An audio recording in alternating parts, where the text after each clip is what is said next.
हर बुरी चीज में कुछ अच्छा ढूंढने का प्रयास करो, तभी आपके साथ हर वक्त अच्छा होता जाएगा। अच्छाई ही एक है जो इंसान को आगे लेकर जाती है और बुराई इंसान को और भी नीचे लेकर जाती है। इसलिए हमेशा अच्छी सोच के साथ हर काम करें। ऐसी सीख गौतम बुद्ध ने कई सालों पहले उस वक्त की पीढ़ी को क्यों दी थी? इसके पीछे का रहस्य क्या है? आज इसी रहस्य के बारे में हम गौतम बुद्ध की कहानियों के माध्यम से जानेंगे। तो बिना देर किए चलिए उन कहानियों की शुरुआत करते हैं। पहली कहानी, कर्म क्या है? एक बार गौतम बुद्ध से उनके एक शिष्य ने पूछा, गुरुजी, कृपया हमें बताइए कि असल में कर्म क्या है। तब गौतम बुद्ध ने अपनी शिष्य से कहा कि कर्मों को समझने के लिए मैं तुम्हें एक कहानी सुनाता हूं। इस कहानी से तुम समझ जाओगे कि कर्म क्या है। गौतम बुद्ध अपने शिष्य को कहानी सुनाना आरंभ करते हैं। बुलंद शहर का एक राजा था। वो एक दिन घोड़े पर बैठकर अपने राज्य का भ्रमण कर रहा था। चारों तरफ भ्रमण करने के बाद वो एक दुकान के सामने आकर रुक गया। रुकने के बाद राजा ने अपने मंत्री से कहा, मंत्री जी, मालूम नहीं क्यों मुझे लगता है इस दुकानदार को कल के कल फांसी की सजा सुना दूं। इसे मृत्युदंड देने की मुझे इच्छा हो रही है। मंत्री राजा से इसका कारण पूछ पाते, इससे पहले राजा उसके आगे निकल गए। मंत्री ने इस बात का कारण पता करने के लिए अगली सुबह भेष बदलकर जाम जनता का रूप लेकर दुकानदार के पास जा पहुंचा। वैसे दुकानदार चंदन की लकड़ियां बेचने का काम करता था। मंत्री ने दुकानदार से पूछा, भाई आपका काम कैसा चल रहा है? तब दुकानदार ने बताया कि उसका बहुत ही बुरा हाल है। लोग उसके दुकान पर तो आते हैं, चंदन को सूंघकर उसकी प्रशंसा बहुत ज्यादा करते हैं, लेकिन खरीदता कोई भी नहीं। और उसने आगे बताया कि मैं सिर्फ इसी इंतजार में हूं कि हमारे राज्य के राजा की मृत्यु हो जाए और उनके अंतिम संस्कार के लिए मुझसे बहुत सारी चंदन की लकड़ियां खरीद ली जाए। शायद वहां से मेरा व्यापार में और बढ़ोतरी हो जाएगी और मेरा व्यापार भी अच्छा हो जाएगा। मंत्री को सारी बात समझा आ जाएगी कि यही वो नकारात्मक विचार है जिसने राजा के मन को भी नकारात्मक कर दिया है। वो मंत्री बहुत ही बुद्धिमान था, इसलिए उसने सोचा कि मैं थोड़ी बहुत चंदन की लकड़ियां खरीद लेता है। उसने दुकानदार को कहा, क्या मैं आपसे थोड़ी बहुत लकड़ियां खरीद सकता हूं? दुकानदार ये सुनकर बहुत ही खुश हो गया। उसने सोचा कि चलो कुछ तो बिका। इतने समय से कुछ भी नहीं बिक रहा था। उसने चंदन के लकड़ी को कागज से लपेटा और अच्छी तरह से पैकिंग करके वो लकड़ी मंत्री को दे दी। मंत्री अगली सुबह चंदन की लकड़ी लेकर राजा के दरबार में पहुंच गया और राजा से कहा, महाराज, यो जो दुकानदार है उसने आपके लिए तोहफे के रूप में चंदन की कुछ लकड़ियां भेजी हैं। ये बात सुनते ही राजा बहुत खुश हो गया और मन ही मन सोचने लगे कि यार, मैं बेकार में ही उस दुकानदार के बारे में गलत बातें सोच रहा था। राजा ने चंदन की लकड़ी को हाथ में लिया। उसने अच्छी तरह से उसको सूंघा। उसमें से बहुत ही अच्छी सुगंध आ रही थी। राजा इससे बहुत ज्यादा खुश हुए और उस दुकानदार के लिए मंत्री के हाथों से सोने के सिक्के भिजवा दिए। उसी आम जनता का रूप लेकर मंत्री अगले दिन सोने के सिक्के के साथ दुकानदार के पास पहुंचा। दुकानदार बहुत ही खुश हुआ।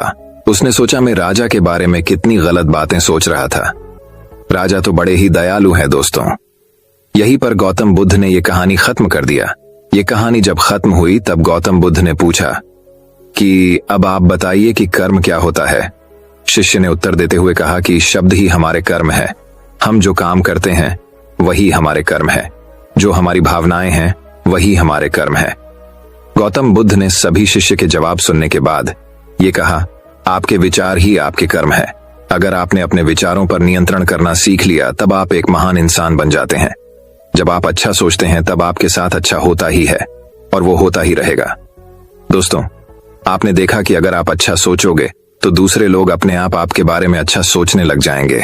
इसलिए अच्छा सोचने की कोशिश करो। हाँ, बुरे विचार आएंगे, फिर भी आपको इसके लिए अवेयर होकर अच्छा सोचना चाहिए। अच्छा सोचकर तो देखिए, तब अच्छा ही होने लगेगा। बुराई में भी अच्छाई को ढूंढे और आपके साथ तब अच्छा ही होने लगेगा। मैंने ऐसा खुद करके देखा है। तो दर्शकों, अब चलिए हमारे दूसरे कहानी की शुरुआत करते हैं। दूसरी कहानी, हीरा और उसकी परख। बहुत साल पहले की बात है। एक व्यक्ति को उसके पिता ने मरते समय 2 बड़े हीरे देते हुए कहा कि इनमें से एक असली हीरा है और एक कांच का टुकड़ा है। परंतु आज तक कोई भी इंसान ही पहचान नहीं पाया है कि इनमें कौन असली है और नकली है। ये मेरा स्वर्गीय पिताजी की दी हुई निशानी है जिसे आज मैं तुम्हें सौंप रहा हूं। उस व्यक्ति के पिता ने यह कहकर अपने प्राण त्याग दिए थे। उस व्यक्ति का नाम था गोपाल। पिता के मरने की कुछ दिन बाद गोपाल अपने राज्य के राजा के पास गया और उनसे कहा कि मेरे पास एक जैसे 2 हीरे हैं जिसमें एक असली है और एक कांच का है। यदि कोई उन हीरो को परख कर असली और नकली के बारे में बता देगा तो मैं यह हीरा राज्य के राजकोष में जमा कर दूंगा, और यदि कोई उसके बारे में सही सही नहीं बता पाएगा तो ऐसी स्थिति में आपको मुझे राजकोष में से हीरे की कीमत का धन देना पड़ेगा। राजा ने गोपाल की शर्त मान ली और कई पारखियों को उन हीरो को पहचान की कार्य में लगा दिया, परंतु राज्य का कोई भी पारखी उन हीरो में से असली और नकली हीरे के बारे में नहीं बता पाया। अतः राजा को गोपाल को उसके हीरे की कीमत का धन अपने राजकोष से देना पड़ा। इसी तरह गोपाल दूसरे कई बड़े राज्य में गया, वहां की राजाओं से भी इसी प्रकार की शर्त रखकर जीतता आया और अपने हीरे को बिना बेचे ही बहुत सारी धन एकत्र कर लाया। गोपाल अपने उस धन को लेकर खुशी खुशी अपने घर वापस आ रहा था कि रास्ते में उसे एक छोटा सा राज्य और मिला। गोपाल ने उस राज्य के राजा से भी जाकर भेद की, जाड़े का समय था, इसलिए उस छोटे से राज्य के राजा ने अपने दरबार खुले मैदान में लगा रखा था, जिससे सभी दरबारी और राज्य की जनता धूप सेकते हुए राज दरबार का काम निपटा रही थी। तभी गोपाल भी राजा से इजाजत लेकर वहां आया और उसने राजा से कहा कि मेरे पास 2 हीरे हैं, जिसमें एक असली और एक नकली है। मैं हर राज्य के राजा के पास जाता हूं और दोनों हीरो को परखने के लिए कहता हूं, पर आज तक मेरे उन 2 हीरो को कोई परख नहीं पाया है। इसलिए मैं विजेता बनकर घूम रहा हूं और अब आपके राज्य में अपनी वही शर्ट लेकर आया हूं। गोपाल ने अपने दोनों हीरे राजा के सामने पर रखकर कहा, अगर आपके राज्य में किसी ने मेरे असली और नकली हीरे को परख लिया तो मैं हार जाऊंगा और अपना यह कीमती हीरा आपके राज्य के राजकोष में जमा करवा दूंगा। यदि आपके राय में कई इन्हें परख नहीं पाया तो इस हीरे की जो कीमत है, इतनी धनराशि आपको मुझे देनी होगी। राजा और राजा की दरबारियों ने उन हीरो को देखकर कहा कि हम नहीं परख सकते हैं कि इसमें कौन असली है और कौन नकली है। तभी प्रजा के बीच में से एक जंघा आदमी उठा और उसने कहा कि मुझे इन हीरो को परखने का एक अवसर दिया जाए। बात राज्य की प्रतिष्ठा का था, इसलिए राजा ने उस अंधे आदमी को नहीं रोका, उसको हीरे को परखने की इजाजत दे दी। उस अंधे आदमी ने उन दोनों हीरो को हाथ से छुआ और तुरंत ही कह दिया कि यह असली है और यह कांच का टुकड़ा है। अंधे की बात सुनकर गोपाल ने बोला, सही परखा आपने, परंतु मैं हारने से पहले यह जरूर जानना चाहूंगा कि बिना आंखों के हीरे और कांच को कैसे पहचाना आपने। उस अंधे आदमी ने कहा कि हम सभी लोग धूप में बैठे हुए हैं और तुम्हारे हीरे भी इन धूप में ही रखे हैं। जो इस धूप में भी ठंडा बना रहा है वो हीरा है और जो गर्म हो गया वह कांच है। दोस्तों, हमारे जीवन में भी आप इस बात को देखना कि जो इंसान बात बात पर गर्म हो जाए, किसी से उलझ जाए, वह इंसान कांच है, और जो इंसान विपरीत परिस्थितियों में भी ठंडा रहे वो इंसान हीरा होता है। तो अगर कुछ बनना है तो हीरा बनो, फालतू के कांच नहीं। तो दर्शकों, अब चलिए हमारी तीसरी कहानी की शुरुआत करते हैं। तीसरी कहानी, चाणक्य जैसी एक आदमी। एक बार मूसलाधार वर्षा होने के कारण एक नदी के किनारे बसे एक गांव में भीषण बाढ़ आ गई। नदी के पानी ने रात के अंदर उस गांव को चारों तरफ से घेर लिया था। पानी तेजी से लोगों के घरों में घुसना शुरू हो गया था। लोग घबराकर अपने घरों का सामान बेचने में लग गए थे। तब तक लोगों के लगभग सारे जानवर पानी में बहकर इधर उधर जाने लगे। तब गांव के सभी लोग अपने जरूरत का सामान लेकर अपने परिवार सहित गांव से थोड़ी दूर एक ऊंचे टीले पर जाकर बस गए और बारिश के रुकने और अपने गांव से नदी के पानी के निकलने की प्रतीक्षा करने लगे थे। परंतु जब गांव वालों को यह पता चला कि उस बाढ़ के और बढ़ने की संभावना है और इस बार उस बाढ़ में ये ऊंचा टीला भी पानी में डूब सकता है, तो सभी गांव वालों ने वहां से पलायन करने का निश्चय कर लिया था। गांव के मछुआरों ने अपनी छोटी छोटी नाव को उस नदी में उतार दिया था, जिसमें गांव के लोग अपने सामान के संभार हो गए थे। उन गांव वालों में से एक व्यक्ति ऐसा भी था जिसके पास उसका पालतू कुत्ता भी था। लोगों ने उस व्यक्ति से कहा कि वो अपने कुत्ते को साथ लेकर न चले, लेकिन वो व्यक्ति अपने कुत्ते को छोड़ने के लिए तैयार नहीं हुआ। आखिरकार उस व्यक्ति के साथ उस कुत्ते को भी उस नाव में बैठा लिया गया।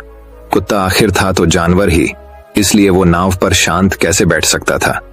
नाव चलने की कुछ देर बाद ही कुत्ते ने नाव पर उछलना कूदना और भौंकना शुरू कर दिया।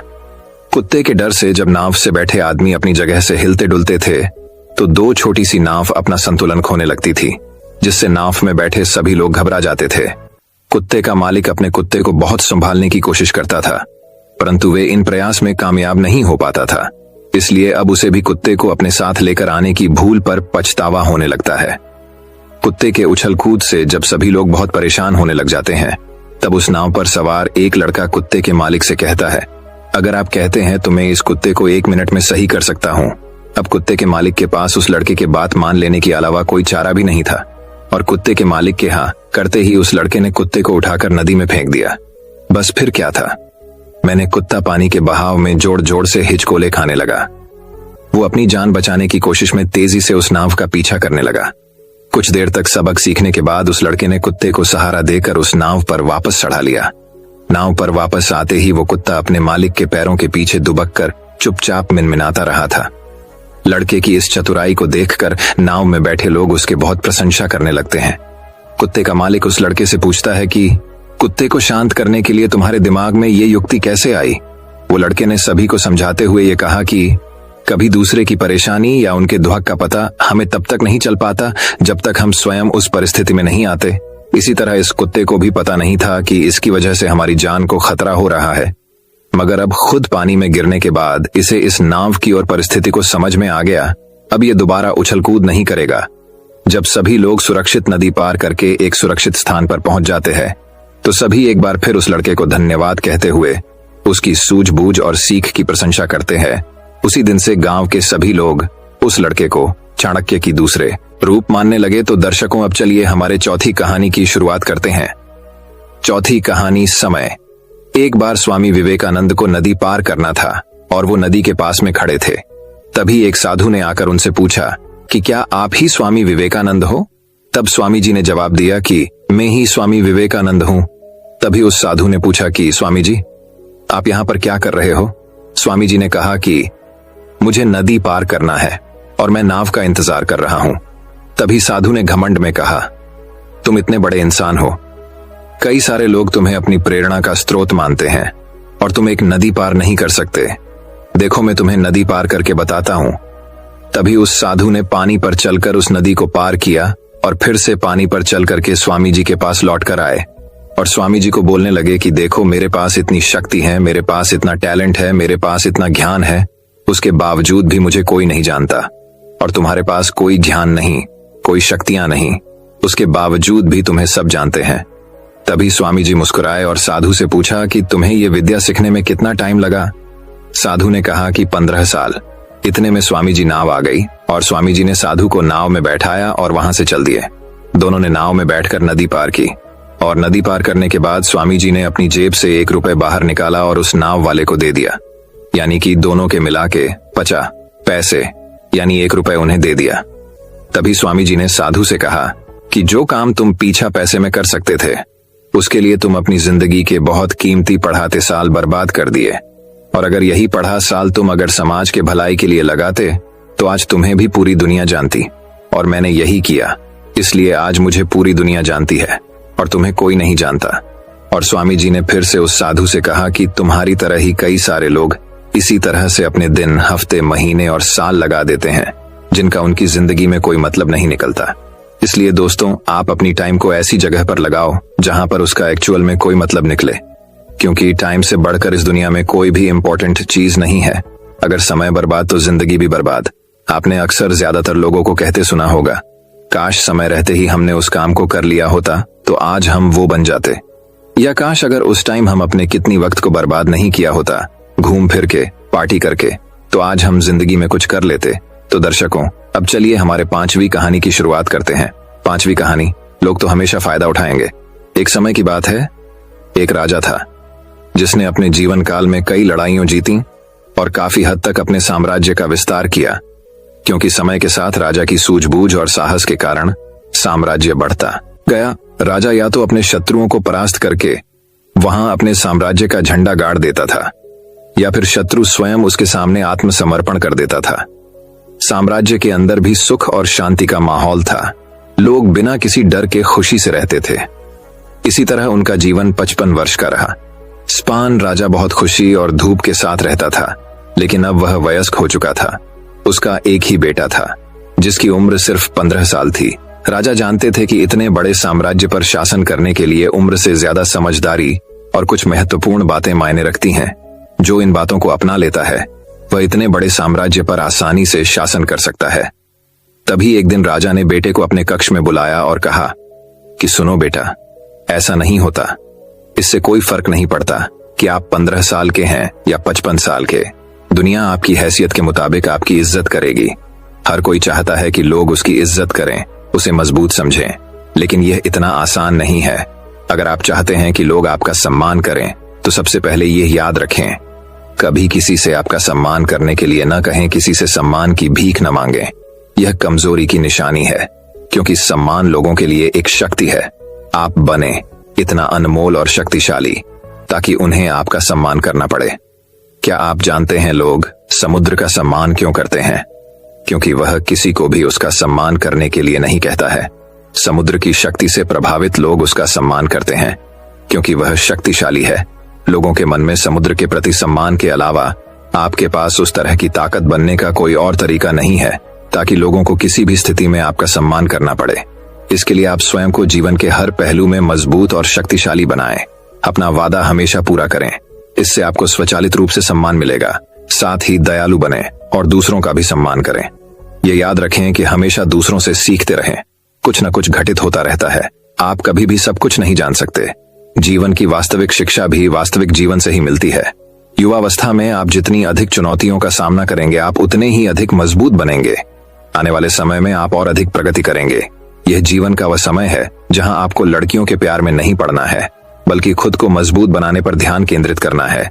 जब आप एक अनमोल और शक्तिशाली व्यक्ति बन जाएंगे, ताकि जब आप बनना चाहें तो यह अपने आप आ जाए।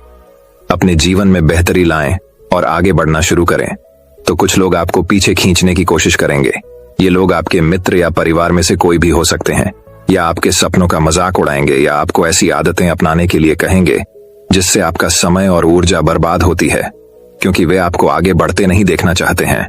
वे आपकी प्रगति से ईर्ष्या करेंगे, क्योंकि उनकी कमजोरी और आलस्य के कारण वे काम करने में असमर्थ हैं। इसलिए ये नहीं चाहते कि आप ऐसा कर सकें। साथ ही लोग आपको पीछे खींच लेंगे, क्योंकि कुछ दोस्ती सिर्फ थोड़े समय के मनोरंजन के लिए बनाई जाती है। इसलिए जब आप उन चीजों को करना बंद कर देंगे तो उनका मजा कुछ समय के लिए कम हो सकता है जो वह आपके साथ बिताते थे। इसीलिए वे आपको पीछे खींचने की कोशिश करेंगे और आपको अपने जैसा बना देंगे। यदि आप सोच रहे हैं कि मुझे इतना त्याग क्यों करना चाहिए, जीवन आराम से जीना चाहिए, इसलिए यह याद रखें कि यदि अपने लक्ष्य के लिए अपनी इच्छा नहीं छोड़ेंगे तो आपको अपने लक्ष्य का बलिदान देना होगा। यदि आप लक्ष्य के लिए हार मानेंगे और कुछ समय के लिए मौज मस्ती में फंस जाएंगे तो जीवन के अंतिम चरण में आपको पछताना पड़ेगा।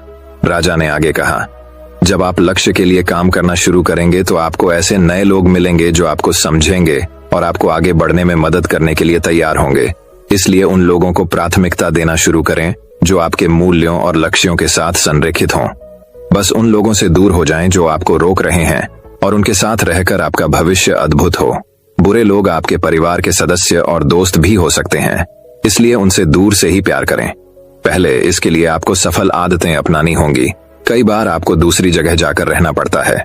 आपको भी अकेलापन महसूस हो सकता है, लेकिन यह बुरा नहीं है। कुछ समय अकेले रहना अच्छा है, क्योंकि इससे यह समझने में मदद मिलती है कि आप वास्तव में कौन हैं और आप जीवन में क्या हासिल करना चाहते हैं। एकांत में आप तब भी अपना काम पूरे ध्यान से कर सकते हैं जब कोई नहीं देख रहा हो। लोगों को सब कुछ दिखाने की जरूरत नहीं है कि आपको क्या मिला और आप आगे क्या करने वाले हैं। बस अपना काम करो, चाहे लोग आपको नोटिस करें या नहीं। और साथ ही मनी मैनेजमेंट के बारे में भी जानें। खुद को शारीरिक और मानसिक रूप से मजबूत रखें। इसके बावजूद आपको जीवन में कई चुनौतियों का सामना करना पड़ेगा और हो सकता है कि कभी कभी आप गिर भी जाएं, लेकिन उसी स्थिति में अपनी हार को खुले दिल से स्वीकार करें। हर सफल व्यक्ति अपनी हार और गलती स्वीकार करता है, उससे सीखता है और उसे बेहतर बनाने के लिए लगातार काम करता है। उन चीजों के बारे में कभी शिकायत न करें जो घटित हो चुकी हैं और जिन्हें आप नियंत्रित नहीं कर सकते। आपको बस उन चीजों पर ध्यान देना है जिन्हें आप नियंत्रित कर सकते हैं। किसी भी चीज को अपनी मानसिक शांति भंग करने की अनुमति न दें।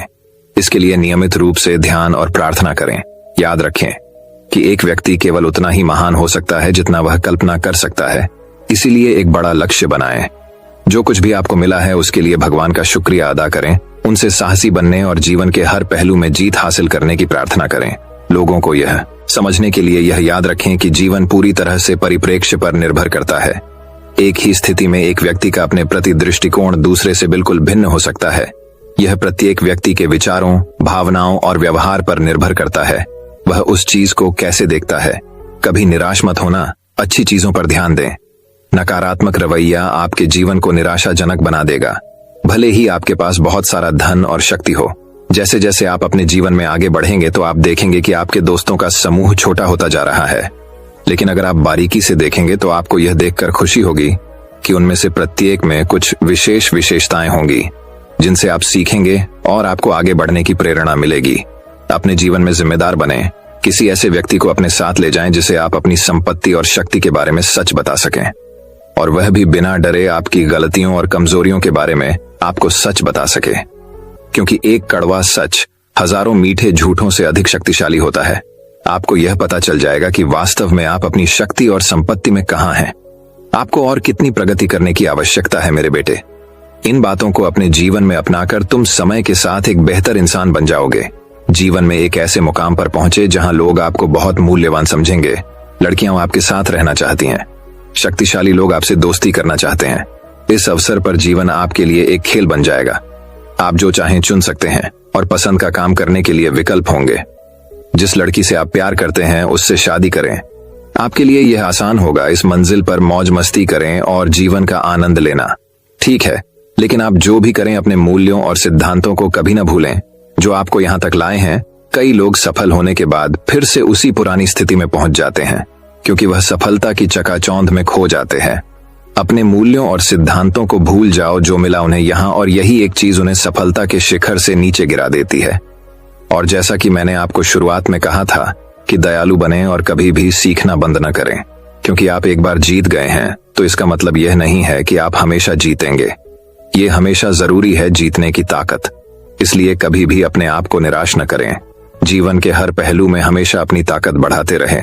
तो दर्शकों, अब चलिए हमारे छठी कहानी की शुरुआत करते हैं। छठी कहानी दोस्तों बात बहुत समय पहले की है।